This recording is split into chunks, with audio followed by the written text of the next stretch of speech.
So you heard from the terrific presentations in the last panel what a great thing gratitude is, and therefore the natural question is, how do we get more of it? And you can study that question directly by thinking, what are people like? What is gratitude like? And how can we make the two mix together nicely to promote it? You can also tackle that question indirectly by saying, what are some of the roadblocks to gratitude? And that's the approach I want to take today.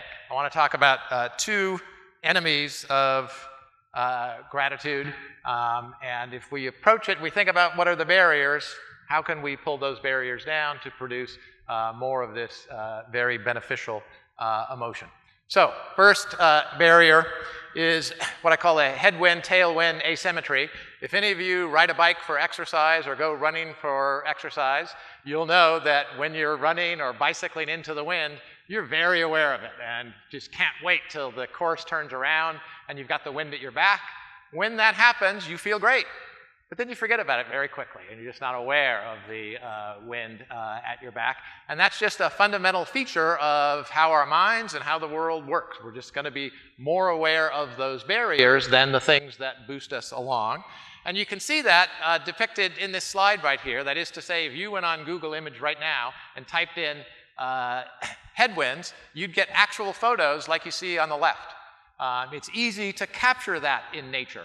If, on the other hand, you went to Google Images and you typed in tailwinds, you wouldn't see a single real-world image. You have to depict it schematically. You just can't capture it in an image. And what's true photographically is also true psychologically. That is to say, since we're goal-striving, problem-solving organisms, we're naturally going to be oriented toward the barriers that we have to overcome. That's a very good thing for our material existence. But it creates an obvious problem in terms of not being aware of all the stuff that's helped us along. You see this in all sorts of areas of life. Let me just present two real quick ones. The first one will be familiar to anyone, and it's nice to see there are people like this at roughly my age, an old comedic duo from the 1960s that captures this idea. Like that, then you don't sing the rest of the show, okay? I'll do song my way. We like to do. Yeah, well, Mom always liked you best. All right, that was the Smothered Brothers. They made, and sorry, don't have the time to let that one run to show you the comedy out of it, but they made a career out of that basic line, Mom always liked you best.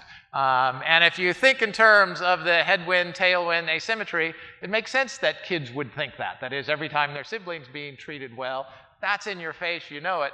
When you're treated well, you may not notice that so well. So, do kids actually think this?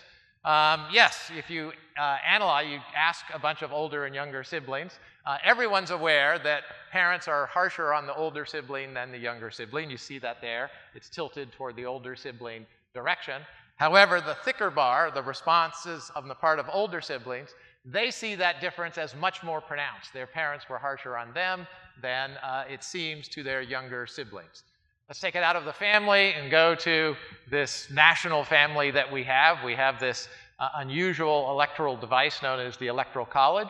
Does the Electoral College tend to work against your candidates, or does it tend to work for your candidates? Well, if you're a Republican, and since we've left the confines of Berkeley, there may be a Republican or two here, you're likely to remember those times when it worked against you, and that's in your face. Whereas if you're a Democrat, you're going to think the times that it's worked against you, and you're going to be very aware of that. So if you ask people, does the Electoral College help your side or hurt your side? It's a rout. People think that it helps the other side rather than their side. So that's barrier number one, this inherent asymmetry between headwinds and tailwinds. The second problem or enemy of gratitude is our remarkable capacity for adaptation. A nice illustration of how almost every human strength is a human weakness as well. When something terrible happens to us, this is one of the greatest gifts that we have. This terrible thing happens, and we're laid low by it, but we quickly, remarkably quickly overcome it, and people who've suffered great tragedies move on to live very fulfilling lives. On the other hand, it's a problem when it comes to good things. You strive for things, to have these great things in your life, you get lots of joy from them, and eventually they aren't so joyous. Let me show you another film clip that illustrates this phenomenon, the dark side of habituation or adaptation. I was on an airplane and there was internet, high-speed internet on the airplane. That's the newest thing that I know exists. And I'm sitting on the plane and they go, open up your laptop, you can go on the internet. And it's fast and I'm watching YouTube clips. I'm in an airplane. And then it breaks down. And they apologize, the internet's not working. The guy next to me goes, this is bull.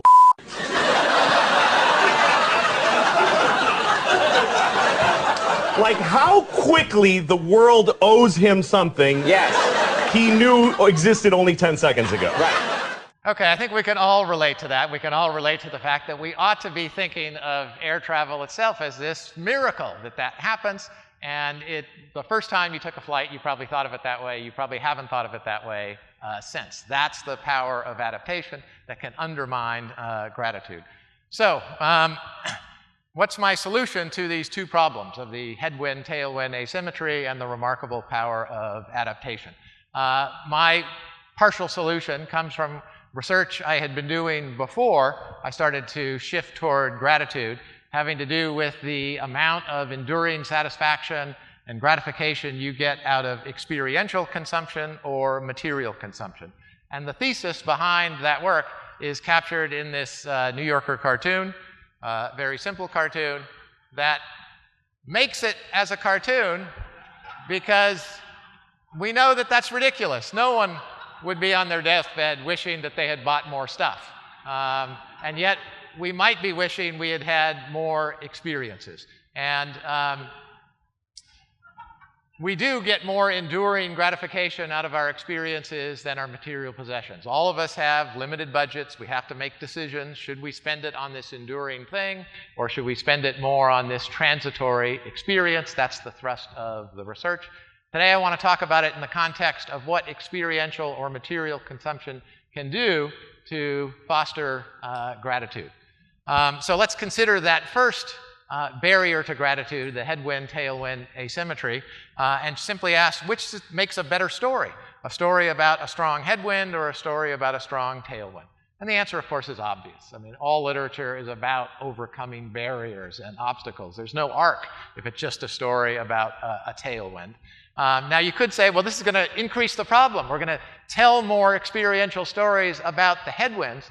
But the interesting thing about stories is, yeah, you're talking about a problem, but in the talking about it, they become less of a problem.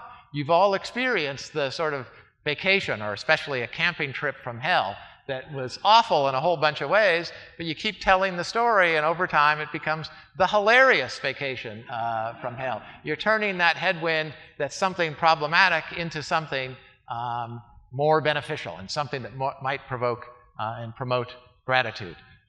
Do people tend to talk more about their experiences than their possessions? And the answer is yes. If you ask, we did several studies on this. One, we just asked Cornell students to think of a significant material and experiential purchase they'd made over the last certain period of time. We've used different time intervals. And then they're asked, how often have you talked about it? And if you had like an informal conversation, like we've had several times here today, and you didn't know what to say and you had to fill that social gap somehow, would you reach for your experiential story or your material story? And I think you know what the answer to that is. People are more likely, they report they've talked more about their experiences than their possessions, and they would talk more about their experiences than their possessions. Does that work for them? That is, when you tell stories of experiences versus the things that you have, how does that go? Well, you can do simple studies where you bring two strangers together and you direct them, have a get-acquainted conversations, but you're restricted to talking about experiences or you're restricted to talking about a recent material purchase. Afterwards, you pull them apart and you have them rate, how much did you enjoy this conversation? How much did you enjoy each other? And what you find is that they enjoy the conversation more when you talk about experiences you've had, and they enjoy one another more when they've talked about their experiences. You can talk about your material goods. Your friends give you some latitude to do so, but it's a pretty short leash. If you talk too much about the new BMW, you're just going to lose your audience. You can talk more about the trip to New Zealand longer, and you still have your audience. So through the stories that we tell, which are a more integral part of our experiences than our possessions, it helps to overcome this first headwind-tailwind barrier. What about the second barrier, which is the power of adaptation? The question becomes, you spend your money very well when you buy things as well as when you buy possessions, so you're probably going to be happier as a result of having spent that money. How long does that happiness last? Does it last longer when you purchase an experience rather than a possession? And from studies like this, you can see that, again, people spend their money well. They're made happier by the money they spend on either thing, and they're about equally so. When you ask them, how happy were you when you purchased this material or experiential, made this experiential or material purchase, they're equally happy. You ask them down the road, and as you can see, there's a drop-off on the gratification you get from your material possession. And if anything, it goes in the opposite direction. The experiential gifts that you give yourselves are gifts that keep on giving. They become even better over time. The interesting psychological question, the one that we want to focus on, is why do experiences provide more enduring satisfaction and, as we'll see, more gratitude than material purchases? One is, as we've already seen, they yield more and better stories. You talk about them, and part of our enjoyment of things are looking forward to them, experiencing them, and then remembering and talking about them, and we get more remembered and conversation value out of our experiences than our possessions. They become a bigger part of who you are. You may relate intensely to your material goods. You may think they're a big part of you, but still they're out there. They aren't ultimately a part of you, whereas your experiences really are who you are. In fact, arguably, you are the sum total of your experiences. So your experiences are closer, and they connect us more to other people. All of those things ought to make the experiences more enduring. Those are also the very kinds of things that are going to produce more gratitude. Do they? Well, you can do surveys. The data in front of you right now reinforces the story that has been known now for about 10 years. You ask people to recall a material or experiential purchase. They find more gratification out of the experiential purchase and the material purchase.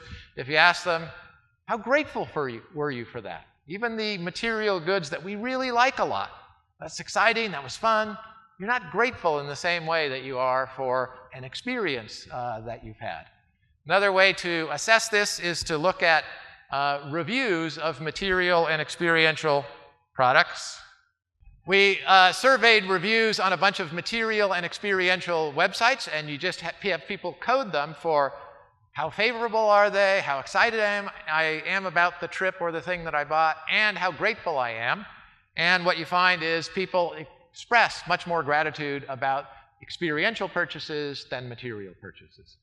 Another way to look at this, it's been shown that people who undergo a gratitude induction, as we saw earlier, become more generous, more pro-social. They give to other people more.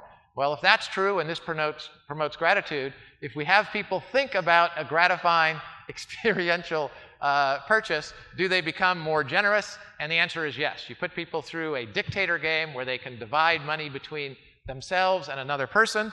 If they've just been reminded of an experiential purchase, they are more generous. They give away more money than if they've just been reminded of a material good.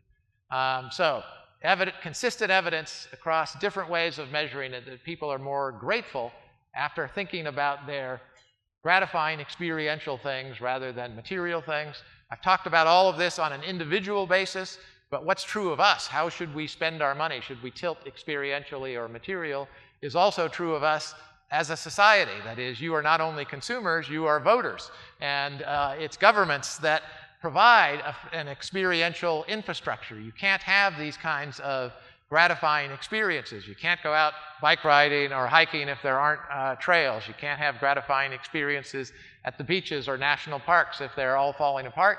And the experiential infrastructure in the United States is decaying. There's no question about it.